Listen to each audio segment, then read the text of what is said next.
അത്തരത്തിൽ ജയചന്ദ്രന്റെ മരണശേഷവും അദ്ദേഹം, എനിക്ക് തോന്നുന്നത്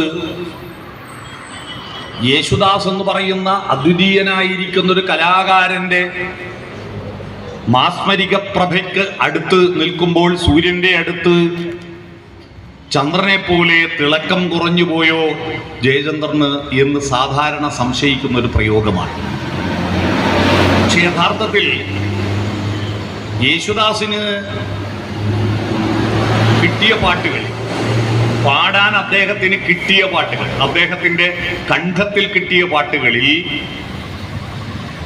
ഒരു 40% പാട്ടുകൾ പൊട്ടപ്പാട്ടുകളാണ്, ഒന്നിനും കൊള്ളാത്ത പാട്ടാണ്. 40% പാട്ട് കിട്ടിയതെല്ലാം പാടും. അതുകൊണ്ട് നല്ല വാക്കുകളില്ലാതെ ശ്രുതിയോ നല്ല സംവിധായകരൊന്നും ഇല്ലെങ്കിലും യേശുദാസ് കിട്ടിയ എല്ലാ പാട്ടും പാടും. 60% പാട്ടുകൾ യേശുദാസിന്റെ പാട്ട് സൂപ്പർ പാട്ടുകളാണ്. എന്നാൽ ഈ റേറ്റിംഗിൽ ജയചന്ദ്രന്റെ പാട്ടാണ്.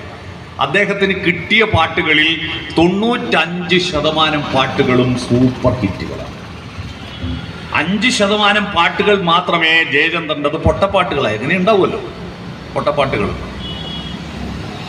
അപ്പോ യേശുദാസിന് കിട്ടിയ അത്രയും ചാൻസ് ജയചന്ദ്രനായിരുന്നു കിട്ടിയതെങ്കിൽ, നിങ്ങൾ ആലോചിക്കുക, അത്രയും ചാൻസ് കിട്ടിയതെങ്കിൽ നമ്മുടെ മനസ്സിൽ യേശുദാസിന്റെ മുകളിലുള്ള സ്ഥാനമായിരിക്കുമായിരുന്നു ജയചന്ദ്രൻ. യേശുദാസിനെ ഞാൻ ഇകഴ്ത്തി കാണിക്കുന്നതല്ല, അദ്ദേഹത്തിന്റെ പാട്ട് എനിക്ക് വളരെ ഇഷ്ടമാണ്, അദ്ദേഹത്തെ ബഹുമാനിക്കുന്നു. പക്ഷേ ജയചന്ദ്രൻ ഒരു പാട്ട് കിട്ടിയാൽ അദ്ദേഹത്തിന്റെ പ്രത്യേകത, ആ പാട്ട് അതിൻ്റെ സാഹിത്യത്തിന്റെ ആഴം അദ്ദേഹം ഉൾക്കൊള്ളുമെന്നതാണ്. ജയചന്ദ്രൻ കേരളത്തിലെ കവിതകളെക്കുറിച്ച്, സാഹിത്യത്തെക്കുറിച്ച് നന്നായി പഠനം നടത്തി അതിൻ്റെ അർത്ഥതലങ്ങളെപ്പറ്റി ചിന്തിച്ച ഒരാളാണ്. പി ഭാസ്കരൻ എന്ന കവിയുടെ കവിതകളുടെ വരികളുടെ ആഴവും പരപ്പും എത്രത്തോളം ഉണ്ടെന്ന് മറ്റു പലരും പറയുന്നതിനേക്കാൾ നന്നായി തിരിച്ചറിഞ്ഞ ഒരാളാണ് ജയചന്ദ്രൻ. അതുകൊണ്ട് പി ഭാസ്കരന്റെ കവിതകളെക്കുറിച്ച്, പാട്ടുകളെക്കുറിച്ച് അദ്ദേഹം വളരെ ഗംഭീരമായ അഭിപ്രായം പറയാം.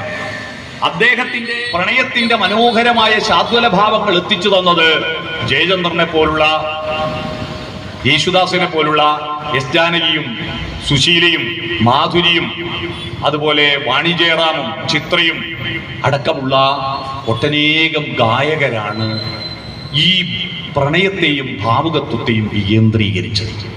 ആ വികേന്ദ്രീകരിച്ചതിൽ ജയചന്ദ്രന്റെ സ്ഥാനം എന്താണ് എന്ന് പറഞ്ഞ് ഞാൻ നിർത്താം.